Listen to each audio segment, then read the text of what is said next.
How we doing, Nation? John here. If this is your first time to Prepper Nation, welcome. And if you're one of the usual suspects, welcome back. I appreciate the support on this channel, no matter how you choose to do it, okay? So, very positive. I'm kidding. Not a positive video whatsoever this morning. I thought, man, how can I spin this into a positive, right? I'm always trying to be upbeat on this channel, but of course, we're talking about the spending bill that's getting ready to pass. Make no mistake, they're probably going to pass this thing. It's looking like, okay? And we lose on this bill. I don't care if you're on the left in this country. I don't care if you're on the right in this country, in the middle. We all lose. So we're going to break down the bill, and I'm going to explain to you why this bill is going to destroy what's left of the economy, okay? So McCarthy and Biden. Once this thing is official, and you're getting a little bit of resistance from Congress and, House members, oh, this is no good, but we're going to get into that. So McCarthy and Biden will both claim victory here. They'll both take victory laps when this thing is complete. Biden will say, look, just as y'all predicted, I think sometime early last week or the week before, we ran a poll here at Prepper Nation. Do you think the spending bill, the 11th hour, they're going to get something done? Like 88%, I think it was, of the live crowd said, yeah, they'll throw it together in the last minute. It'll be a loser, and that's what we're looking at. So Biden's going to say, hey, I saved the economy from going under. We did not have to stop the government because, God forbid, they do such a great job. We can't have that, son. I prevented the government from shutting down, and we did not cave on this, and this. And to be fair, he didn't cave on a whole lot. McCarthy, Mr. What did it take him? 24, 25 votes to become speaker or whatever. So this is why he was installed, okay? I said it, installed. He was put there to make this thing happen. And he's going to run a victory lap, and he's going to tell the Republican base, this is why I'm neither Democrat nor Republican at this point. They're both rotten. All right, in case you didn't know, spoiler alert, both sides are bad for the United States of America, in my opinion. He's going to say, hey, we got this, we stopped spending, we cut back on some of the spending. And again, some of Congress, they will pretend to be upset. They will pretend to be outraged by this. They're going to be very angry on social media. And then when the curtain closes at the end of the show, they're all going to laugh. They're all in on it, son. They all need to go. Every last person at the Capitol needs to be voted out because it's a show. It's a charade, folks. Sorry to be so negative, but it is what it is. Once this thing passes, the slow fall of the economy continues. Many of you have made the point, and I totally get it. You're sick and tired of the slow burn. Go ahead and collapse it. Let's see what is left. Let's see what we can build out of the economy once it's collapsed. They don't want to do it because this is several more years now that they can line their pockets with money prior to the collapse. I could fix this with 3 steps. 3 steps. And the government can be fixed. Number 1, term limits. Son, term limits. When you have got a lady like Feinstein, and I ain't just picking on her, they're on the other side of the aisle too, and you're having to carry her in, and she looks like a mummy, and she can't speak. Speaking of, what's his name, Fetterman, he can't speak. The president can't speak. We've got Republicans that have been there for 50, 60 years. It's time for term limits. This is one of the biggest problems. Put term limits into place. Number 1. Number 2, outlaw lobbying. Get rid of all the corporate money. Flush it down the toilet. Right? Our representatives are not going to represent us as long as we have lobbying. The way our government was set up, lobbying was never supposed to happen the scale that it is. Number 3, dismantle the two-party system completely because it is destroying the country. All right. Now, I get it. Some of y'all out there, you're saying, look, John, Look, son, it's not constitutional. We can't do this. It's not constitutional. Those 3 steps, oh no, that's way out of bounds. Here's the thing. Here's why I can't be a Republican. All right, and this is going to upset some people, but I'm speaking truth this morning, okay? Republicans are weak. Republicans will sit there, they will watch Democrats totally dismantle the Constitution. They'll chip away at the Constitution. They will watch Democrats do all kinds of unconstitutional things, and they will complain about it, and they will do absolutely nothing. They're always playing defense. And then when it's time to do something, this is also why a lot of times when you send people into Congress over on the right, nothing ever gets done. Even if they have majority, nothing ever gets done. Because they play by a different rule book. They play by the Constitution. We have to abide by these rules. The Democrats threw that out a long time ago. It's time to get a little rowdy, if you know what I mean. Again, 3 things: term limits, outlaw lobbying, dismantle the 2-party system completely. You have a fixed country, an uncorrupt country at that point. You know, Democrats, okay, so the spending bill that's getting ready to pass, it's going to pass. It has like 88% support, I think, or something.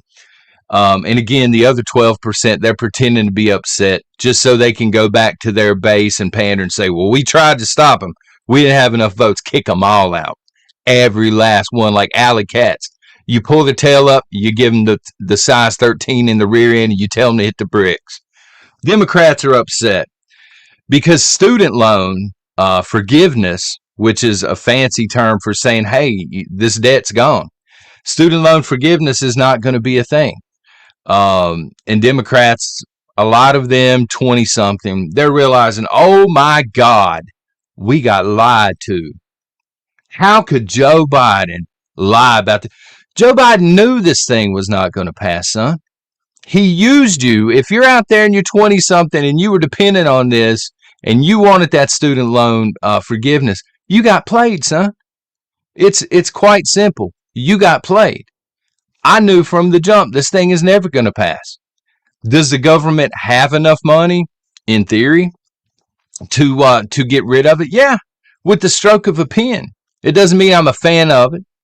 But yeah, they have the money, but they can't stop funding wars.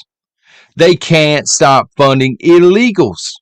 You got used for your vote because you were the low-hanging fruit. I don't know how else to be nice about it. And Democrats are upset because EBT is getting chipped away a little bit. It's getting slimmed down. They keep using this word. We're clawing back funds. It's a propaganda term. I've seen it all over the place. Clawing back. I've seen it in mainstream media. I've seen it on social media accounts of congressmen and women. Oh, we're clawing back these COVID funds. It's a propaganda term. All you're doing is reallocating money. You're not actually stopping any sort of spending, okay?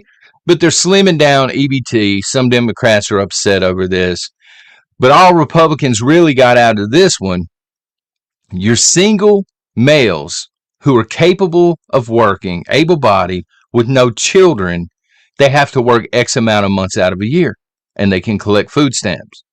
So this is not a vast majority of the people that get EBT. This is a drop in the bucket. You know, this is putting out a forest fire by pissing on it, so to speak. The Republicans didn't actually gain anything here, but it's a talking point. Democrats are pissed at the right over this. Republicans are upset because, you know, we had an election and you were sending a message to Washington, D.C.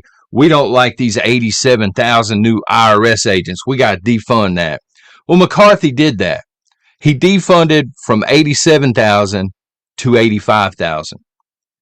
That's it. That's it. 85,000. We just reallocated enough money for that. And the debt ceiling, Republicans are mad because it is actually going to increase. Instead of cutting back spending, we're actually allowing more money until 2025. And what this does is it makes Joe Biden look like a hero because now he doesn't have to worry about money until the next election cycle is over. So this is one less fire he has to put out on the campaign trail. So again, looking at this, did Democrats win? Did Republicans win? Congress won. The billionaires and the millionaires, they won. We lost. We lose on this deal like we always do. What did y'all expect? These people don't care. All right. I mean, straight up. Two swamp creatures that have been in politics for so long, they got pictures in black and white in Congress. Nothing wrong with black and white pictures. Some of them are fabulous when you're doing photography and stuff like that. But I'm saying they've been in there like furniture. McCarthy is a rhino. Joe Biden is Joe Biden. These two met in private with the doors closed. And Americans, the average American, people like us, were sitting around waiting with bated breath. Man, are they finally going to fix the country? No, what did you think they were going to do, son? They don't care. Neither side cares. What did you think was going to happen? Do you think that they were going to walk out of this meeting, these two, and say, you know what? Enough of this reckless spending. We've decided to do the right thing for a change. No, they figured out how to pander to their base, the lowest common denominators of their base, the people that are really stupid enough to think the Republicans somehow won on this or the Democrats somehow won on this. They're pandering to those people while they're getting rich. Again, if this passes, and it's very likely that this is going to pass at this point, the economy will completely fall apart by 2025. So they've kicked the can down the road a couple of more years. It'll be over at that point. All right. I'm talking about the wheels falling off, the cars rusted down in the middle of the road. There is nowhere else to go after 2025. This jacks everything up, right? The interest rates are going to go through the roof on loans. The US dollar is going to die out quicker. Other countries are going to run from the United States rather than lend them money. I mean, it's over. If this thing passes, it's over. And I believe these people already know that. And when this happens, each side is going to blame the other side. Democrats, both in Congress and social media, your average Democrat, they're going to say, Trump did it, son. Trump did everything. The MAGAs did everything. It's these extreme Republicans. They destroyed the economy. Republicans are going to sit over here and they're going to say, no, you know what? It was all Joe Biden. And it was all of these people, these Democrats, these wokeists. And the truth is, man, this ain't on Trump alone. And this is not on Joe Biden alone. Joe Biden's fast tracking it. Trump also accrued a lot of debt as president, but I would make the argument at least Trump was spending on the United States and not, here you go, Zelensky. Here you go, son. Sending to all these other countries. He was spending a lot of the money at home, but it was money we didn't have. You understand? This is a long-standing issue. This is not on either man specifically. All right? This is a way of life here in the United States. This is the status quo. This is why we are in trouble. Because every time a serious topic comes up, it's always the left did it or the right did it. We're all responsible because we've allowed these thieves to steal the money and the value of this country. They're thieves. If America was a business and they try and run it like a business and you had everybody at the corporate office embezzling money, getting rich, paying you pittance and all this, they would be run out of town, quite frankly. But these people are still in power. They're still dictating our lives. You know, each side's going to blame the other, but at the end of the day, it doesn't matter. We all lose. Every last American loses here. The working class, I think, has reached a point, or we're fast reaching the point. I'm almost there, to be honest with you, where there are only two options. There are only two options left. Like, they can't tax me any more than they're taxing me. Whether it's property tax, whether it's this, whether it's sales tax, whether it's income tax, tax on top of tax, tax on top of the taxes on top of the tax, can't pay much more. You know what I'm saying? So you're reaching the point where either you got to have a tea party here in the United States, or you're going to have a country filled with people with zero ambition.